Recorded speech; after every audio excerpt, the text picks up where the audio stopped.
جب بنی اسرائیل کی بدعمالیاں بہت زیادہ بڑھ گئی تو ان پر خدا کی طرف سے یہ عذاب آیا کہ بخت نصر بابلی ایک کافر بادشاہ نے بہت بڑی فوج کے ساتھ بیت المقدس پر حملہ کر دیا۔ وہ شہر کے 1,00,000 باشندوں کو قتل کر دیا اور 1,00,000 کو گرفتار کر کے لونڈیوں غلام بنا لیا، یہاں تک کہ اللہ کے نبی حضرت عزیر علیہ السلام بھی انہی قیدیوں میں شامل تھے۔ اس کے بعد اس کافر بادشاہ نے پورے شہر بیت المقدس کو توڑ پھوڑ کر مسمار کر دیا اور بالکل ویران بنا ڈالا۔ یہ بخت نصر کون تھا؟ پرانے زمانے کی بات ہے، قوم عمالقہ کا ایک لڑکا ان کے بت نصر کے پاس لاوارث پڑا ہوا ملا، جو کہ اس کے باپ کا نام کسی کو نہیں معلوم تھا، اسی لیے لوگوں نے اس کا نام بخت نصر رکھ دیا۔ بخت نصر کا مطلب ہے نصر کا بیٹا۔ خدا کی شان کہ یہ لڑکا بڑا ہو کر گہرا سفت بادشاہ کی طرف سے سلطنت بابل پر گورنر مقرر ہو گیا، پھر یہ خود دنیا کا بہت بڑا بادشاہ بن گیا۔ کچھ دنوں کے بعد جب حضرت عزیر علیہ السلام کسی طرح بخت نصر کی قید سے رہا ہوئے تو ایک گدھے پر سوار ہو کر اپنے شہر بیت المقدس میں داخل ہوئے۔ اپنے شہر کی ویرانی اور بربادی دیکھ کر ان کا دل بھر آیا اور وہ رو پڑے۔ چاروں طرف چکر لگایا مگر انہیں کسی انسان کی شکل نظر نہیں آئی۔ ہاں، یہ دیکھا کہ وہاں کے درختوں پر خوب زیادہ پھل آئے ہیں جو پک کر تیار ہو چکے ہیں، مگر کوئی ان پھلوں کو توڑنے والا نہیں تھا۔ یہ منظر دیکھ کر نہایت ہی حسرت اور افسوس کے ساتھ بے اختیار آپ کی زبان مبارک سے یہ جملہ نکل پڑا، جس کو اللہ تعالیٰ نے قرآن پاک میں بیان کیا ہے۔ ترجمہ یعنی اس شہر کی ایسی بربادی اور ویرانی کے بعد بھلا کس طرح اللہ تعالیٰ پھر اس کو آباد کرے گا؟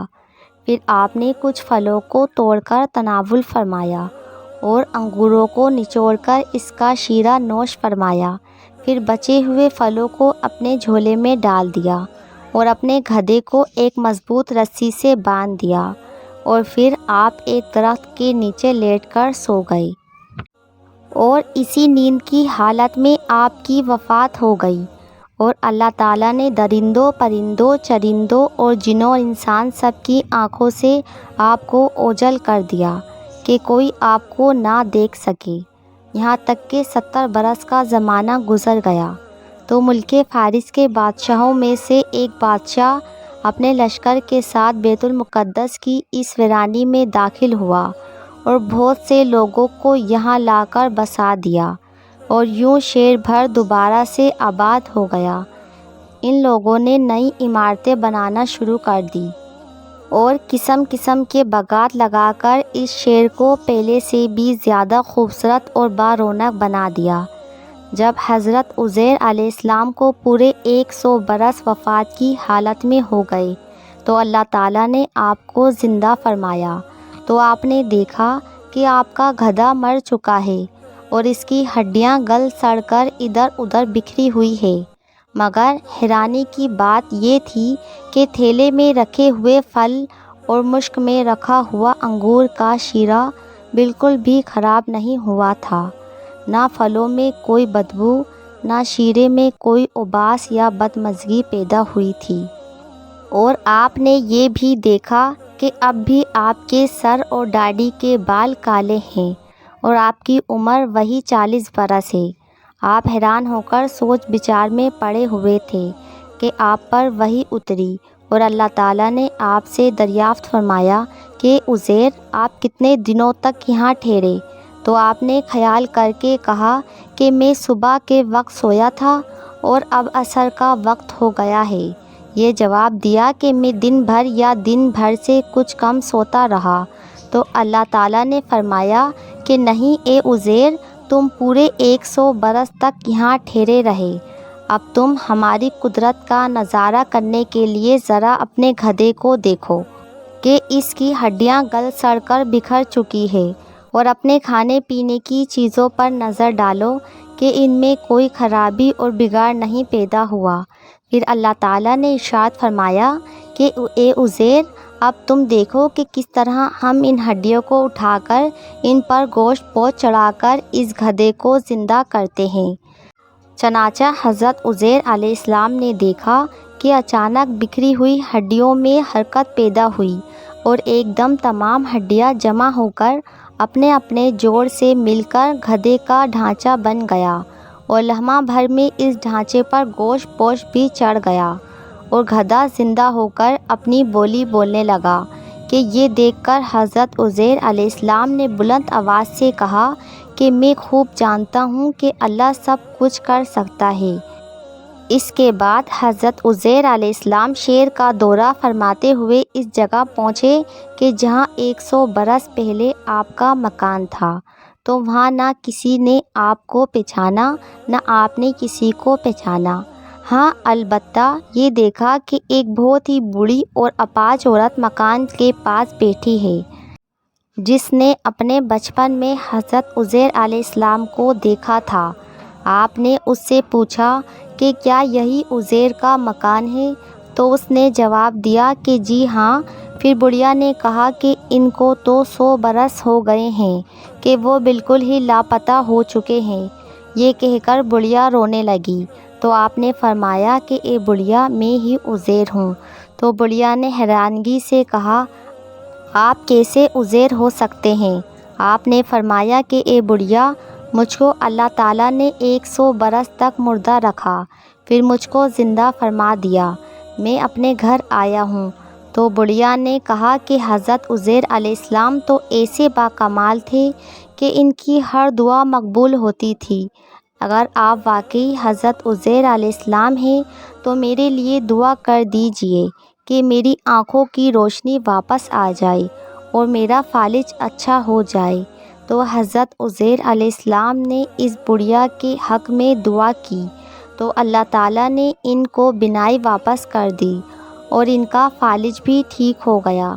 پھر اس نے غور سے آپ کو دیکھا تو پہچان لیا اور بول اٹھی کہ میں شہادت دیتی ہوں کہ آپ یقیناً حضرت عزیر علیہ السلام ہی ہیں۔ پھر وہ بڑھیا آپ کو لے کر بنی اسرائیل کے محلے میں گئی۔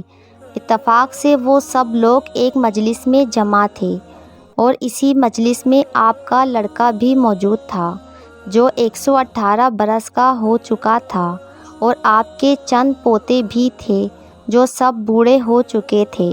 بڑھیا نے مجلس میں شہادت دی اور اعلان کیا کہ اے لوگو، بلا شبہ یہ حضرت عزیر علیہ السلام ہی ہے۔ مگر کسی نے بڑھیا کی بات کو صحیح نہ مانا۔ اتنے میں ان کے لڑکے نے کہا کہ میرے باپ کے دونوں کندھوں کے درمیان ایک کالے رنگ کا مسا تھا جو چاند کی شکل کا تھا۔ چنانچہ آپ نے اپنا کرتا اتار کر دکھایا تو وہ مسا موجود تھا۔ پھر لوگوں نے کہا کہ حضرت عزیر کو تورات زبانی یاد تھی، اگر آپ عزیر ہیں تو زبانی تورات پڑھ کر سنائیں۔ آپ نے بغیر کسی جھجک کے فوراً پوری تورات پڑھ کر سنا دی۔ بخت نصر بادشاہ نے بیت المقدس کو تباہ کرتے وقت 40,000 تورات کے عالموں کو چن چن کر قتل کر دیا تھا، اور تورات کی کوئی جلد بھی اس کے زمین پر باقی نہیں چھوڑی تھی۔ اب یہ سوال پیدا ہوا کہ حضرت عزیر نے تورات صحیح پڑھی ہے یا نہیں؟ تو ایک آدمی نے کہا کہ میں نے اپنے باپ سے سنا ہے کہ جس دن ہم لوگوں کو بخت نصر نے گرفتار کیا تھا تو اس دن ایک ویرانے میں ایک انگور کی بیل کی جڑ میں تورات کی ایک جلد دفن کر دی گئی تھی۔ اگر تم لوگ میرے دادا کے انگور کی جگہ کی نشاندہی کر دو تو میں تورات کی ایک جلد برابر کر دوں گا۔ اس وقت پتہ چل جائے گا کہ انہوں نے جو تورات پڑھی ہے وہ صحیح ہے یا نہیں۔ چنانچہ ان لوگوں نے اپنی کوشش شروع کر دی اور زمین کھود کر تورات کی جلد نکال لی، تو دیکھ کر حیران رہ گئے کہ حضرت عزیر علیہ السلام کی بیان کی ہوئی تورات اسی کے مطابق تھی۔ یہ عجیب و غریب اور حیرت انگیز ماجرا دیکھ کر سب لوگوں نے ایک زبان ہو کر یہ کہنا شروع کر دیا کہ بے شک حضرت عزیر یہی ہے اور یقیناً یہ خدا کے بیٹے ہیں۔ چنانچہ اس دن سے یہ غلط اور مشرکانہ عقیدہ یہودیوں میں پھیل گیا کہ معاذ اللہ حضرت عزیر خدا کے بیٹے ہیں۔ چنانچہ آج تک دنیا بھر کے یہودی اس باطل عقیدے پر جمے ہوئے ہیں، معاذ اللہ۔ دوستو، اگر آپ کو ویڈیو اچھی لگی تو آپ سے گزارش ہے کہ چینل کو سبسکرائب ضرور کر دینا تاکہ اس طرح کی ویڈیو آپ کو ملتی رہے، اور ویڈیو کو لائک اور شیئر بھی ضرور کر دینا۔